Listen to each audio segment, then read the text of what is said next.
महाराष्ट्र नगर निकाय के चुनाव के नतीजे आ चुके हैं। तस्वीर साफ है, भारतीय जनता पार्टी सबसे बड़ी पार्टी बनकर उभरी है और उद्धव ठाकरे की सेना ने भी दम दिखाया है। कांग्रेस का कुल प्रदर्शन भले ही निराशाजनक रहा हो, लेकिन इस सूखे में भी पार्टी के लिए कुछ हरी भरी उम्मीदें जागी हैं और इसका क्रेडिट जा रहा है कांग्रेस के फायर ब्रांड नेता और राज्यसभा सांसद इमरान प्रतापगढ़ी को। नतीजों के बाद इमरान प्रतापगढ़ी ने एक के बाद एक कई पोस्ट किए। इसमें उन्होंने उन सीटों का जिक्र किया जहां उन्होंने धुआंधार प्रचार किया था और वहां कांग्रेस ने शानदार जीत दर्ज की। बीजेपी की आंधी के बीच इन सीटों पर मिली जीत कांग्रेस के लिए किसी संजीवनी से कम नहीं है। तो चलिए आपको बताते हैं इमरान प्रतापगढ़ी के स्ट्राइक रेट की कहानी। सबसे पहले बात मुंबई के मलाड की। यहाँ बीएमसी वार्ड 48 से कांग्रेस के रफीक शेख ने बड़ी जीत दर्ज की, लेकिन सबसे ऐतिहासिक जीत का नतीजा वार्ड 49 अंबुजवाड़ी से आया। यहाँ कांग्रेस की संगीता कोहली ने जीत दर्ज कर इतिहास रचा। खास बात यह कि इस सीट पर कांग्रेस को पूरे 20 साल बाद जीत मिली है। इमरान प्रतापगढ़ी ने इसे बड़ी कामयाबी बताया। मुंबई से दूर नागपुर में भी इमरान का जादू चला। नागपुर के प्रभाग 8 मोमिनपुरा से अल्पसंख्यक विभाग के जिला चेयरमैन वसीम खान के पूरे पैनल ने बाजी मारी। यहां सैयद मुस्कान, सिराज अहमद और सैयदा निजामुद्दीन अंसारी सब ने जीत दर्ज की। वहीं मुंबई के दिल मुंबादेवी में कांग्रेस ने क्लीन स्वीप जैसा प्रदर्शन किया। यहां वार्ड नंबर 216 से राजश्री महेश भटनकर, 213 से नसीमा जावेद जुनेजा, 224 से रुखसाना आमीन पारेख और 223 से ध्यानराज निकम ने जीत का परचम लहराया। धारावी जो मुंबई की सियासत का केंद्र है, वहां भी कांग्रेस ने अपनी साख बचाई। इमरान प्रतापगढ़ी के करीबी और पूर्व चेयरमैन हाजी बब्बू खान ने धारावी से बम पर जीत दर्ज की। इसके अलावा बीएमसी वार्ड 176 से कांग्रेस जिलाध्यक्ष अरशद आजमी की बेटी डॉक्टर समन अरशद आजमी ने भी शानदार जीत हासिल की। बात सिर्फ मुंबई नागपुर तक सीमित नहीं रही। मराठवाड़ा के नांदेड़ में भी कांग्रेस को खुशी मनाने का मौका मिला। वहां दिग्गज नेता सत्तार के बेटे गफ्फार ने चुनाव जीत लिया है। कुल मिलाकर भले ही पूरे महाराष्ट्र में कांग्रेस पिछड़ गई हो, लेकिन इमरान प्रतापगढ़ी ने जिन जिन इलाकों में मोर्चा संभाला, वहां पार्टी की लाज बचाने में वो कामयाब रहे। क्या कांग्रेस को अब इमरान प्रतापगढ़ी जैसे नेताओं को और बड़ी जिम्मेदारी देनी चाहिए? महाराष्ट्र निकाय चुनाव पर अपनी राय हमें कमेंट बॉक्स में जरूर बताएं।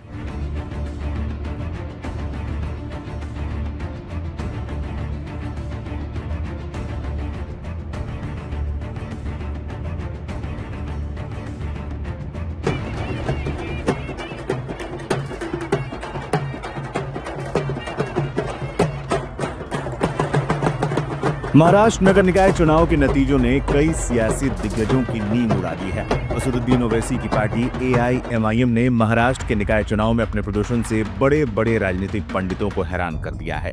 महाराष्ट्र के निकाय चुनाव में सबसे बड़ी खबर ठाणे जिले के मुंब्रा से आई। मुंब्रा, जिसे दशकों से NCP का अभेद किला माना जाता था, आज वो किला ढह गया है। AIMIM के प्रत्याशी सहर यूनुस शेख ने यहां ऐतिहासिक जीत दर्ज कर सबको चौंका दिया। ये सिर्फ एक वार्ड की जीत नहीं, बल्कि मुंब्रा की सियासत में एक नए युग की शुरुआत बताई जा रही है। जश्न की तस्वीरें मुंब्रा की सड़कों की है। AIMIM की शेरनी कही जाने वाली सहर यूनुस शेख ने मुंब्रा में ऐतिहासिक जीत हासिल की है।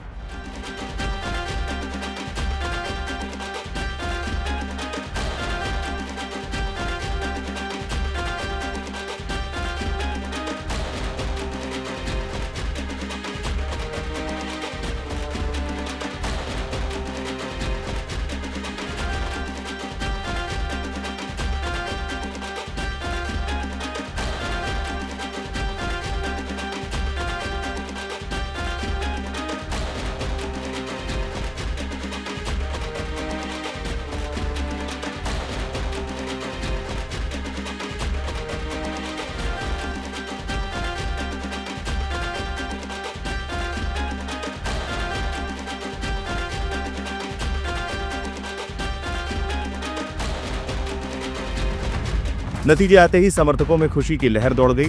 सहर यूनुस शेख ने अपने प्रतिद्वंदियों को भारी मतों के अंतर से पछाड़ते हुए यह साबित कर दिया कि मुंब्रा की जनता अब बदलाव चाहती थी।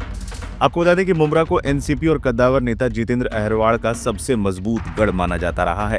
यहाँ किसी दूसरी पार्टी के लिए पैर जमाना मुश्किल था, लेकिन इस चुनाव में सहर शेख ने अपनी जमीनी मेहनत और घर घर जाकर किए प्रचार से इस मिथक को तोड़ दिया। उन्होंने महिलाओं और युवाओं को अपने साथ जोड़ा, जिसका नतीजा सबके सामने है। जीत के बाद सहर यूनुस शेख ने इसे मुंब्रा की जनता की जीत बताया। उन्होंने कहा कि लोगों ने भावनात्मक मुद्दों से ऊपर उठकर विकास और विश्वास को वोट दिया है। सोशल मीडिया पर भी काफी पॉपुलर।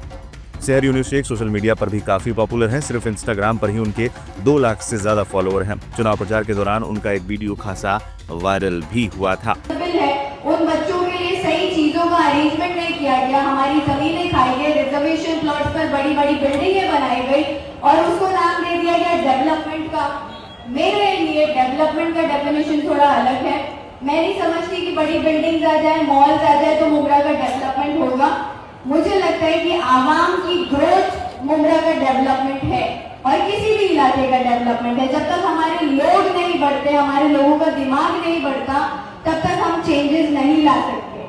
पूरे शहर में चेंज लाने के लिए हमको पहले अपने आप को चेंज करना पड़ेगा और कहीं ना कहीं अल्लाह का डिसीजन था, इसीलिए अल्लाह ने हमको, मुझे और मेरे वालिद को फिर से बदल दिया, चेंज कर दिया, जीरो से स्टार्ट किया हमने अल्हम्दुलिल्लाह वापस से एक नई पार्टी के साथ। तो जब आप जीरो से स्टार्ट करते हो आपको कुछ खोने का डर नहीं होता, क्योंकि ऑलरेडी बहुत कुछ खो चुके हैं।